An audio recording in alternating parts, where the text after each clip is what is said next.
युधिष्ठिर कहने लगे, हे भगवान, भाद्रपद शुक्ल एकादशी का क्या नाम है? श्री कृष्ण जी बोले कि इस एकादशी पर भगवान विष्णु समन करते हुए करवट लेते हैं, इसलिए इसे परिवर्तनी एकादशी कहा जाता है।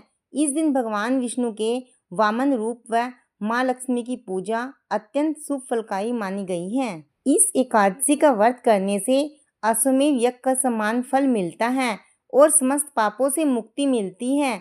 इस दिन भगवान विष्णु के वामन अवतार की पूजा करने से मनवांछित फल की प्राप्ति होती है। श्री कृष्ण कहने लगे, अब मैं आप सबको सभी पापों को नष्ट करने वाली एकादशी कथा सुनाता हूँ, तुम सब ध्यान से सुनो। त्रेता युग में बलि नामक एक दैत्य था। वह मेरा परम भक्त था।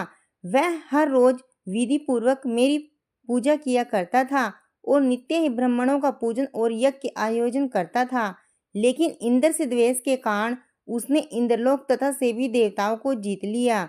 इस कारण सभी देवता एकत्र होकर सोच विचार कर भगवान के पास गए। बृहस्पति सहित सभी देवता प्रभु के निकट जाकर नतमस्तक होकर वेद मंत्रों द्वारा भगवान का पूजन और स्तुति करने लगे। अतः मैंने वामन रूप धारण करके 5वां अवतार लिया और फिर अत्यंत तेजस्वी रूप से राजा बलि को जीत लिया। इतनी बात सुनकर राजा युधिष्ठिर बोले कि हे जनार्दन, अपने वामन रूप धारण करके उस महाबली दैत्य को किस प्रकार जीता? श्री कृष्ण कहने लगे, मैंने बलि से 3 पग भूमि की याचना करते हुए कहा, ये मुझको 3 लोक के समान है और हे राजन, यह तुमको अवश्य ही देनी होगी। राजा बलि ने इसे तुच्छ याचना समझकर 3 पग भूमि का संकल्प मुझको दे दिया।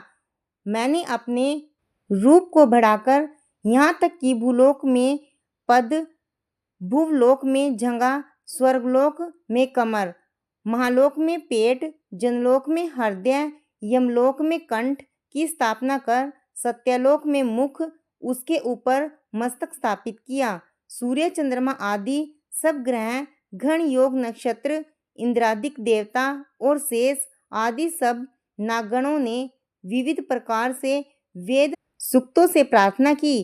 तब मैंने राजा बलि का हाथ पकड़कर कहा, हे राजन, एक पद से पृथ्वी, दूसरे पद से स्वर्लोक पूर्ण हो गए, अब तीसरा पग कहाँ रखूं? तब बलि ने अपना सिर झुका लिया और मैंने अपना पैर उसके मस्तक पर रख दिया, जिससे मेरा वह भक्त पाताल को चला गया। फिर उसकी विनती और नम्रता को देखकर मैंने कहा कि हे बलि, मैं सदैव तुम्हारे निकट ही रहूंगा।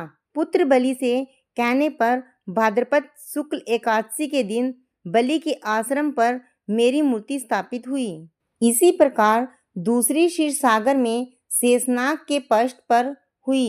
हे राजन, इस एकादशी को भगवान शयन करते हुए करवट लेते हैं, इसीलिए तीनों लोकों के स्वामी भगवान विष्णु का उस दिन पूजन करना चाहिए। इस दिन तांबा, चांदी, चावल और दही का दान करना उचित है। रात्रि को जागरण अवश्य करना चाहिए। जो विविध पूर्वक इस एकादशी का व्रत करते हैं, वे सब पापों से मुक्त होकर स्वर्ग में जाकर चंद्रमा के समान प्रकाशित होते हैं और यश प्राप्त करते हैं। जो पापनाशक इस कथा को पढ़ते या सुनते हैं, उनको 1000 अश्वमेध यज्ञ का फल प्राप्त होता है। इस व्रत को करने वाला मनुष्य प्रातः सूर्य निकलने से पहले उठकर स्नानादि क्रियाओं से निर्वृत्त होकर भगवान विष्णु के वामन रूप की पूजा करने का विधान है। धूप, दीप, नैवेद्य, पुष्प, मिष्टान एवं फलों से विष्णु भगवान का पूजन करने के पश्चात अपना अधिक समय हरिनाम, कीर्तन एवं प्रभु भक्ति में बिताना चाहिए। कमल नयन भगवान का कमल पुष्पों से पूजन करें। एक समय फलाहार करें और रात्रि को भगवान का जागरण करें। मंदिर में जाकर दीपदान करने से भगवान अति प्रसन्न होते हैं और अपने भक्तों पर अत्यधिक कृपा करते हैं। आशा करती हूँ दोस्तों, आपको मेरी धार्मिक जानकारी अच्छी लगी होगी। अगर आपको मेरी धार्मिक जानकारी अच्छी लगी हो तो प्लीज़ मेरे चैनल को लाइक, शेयर, सब्सक्राइब करें। धन्यवाद।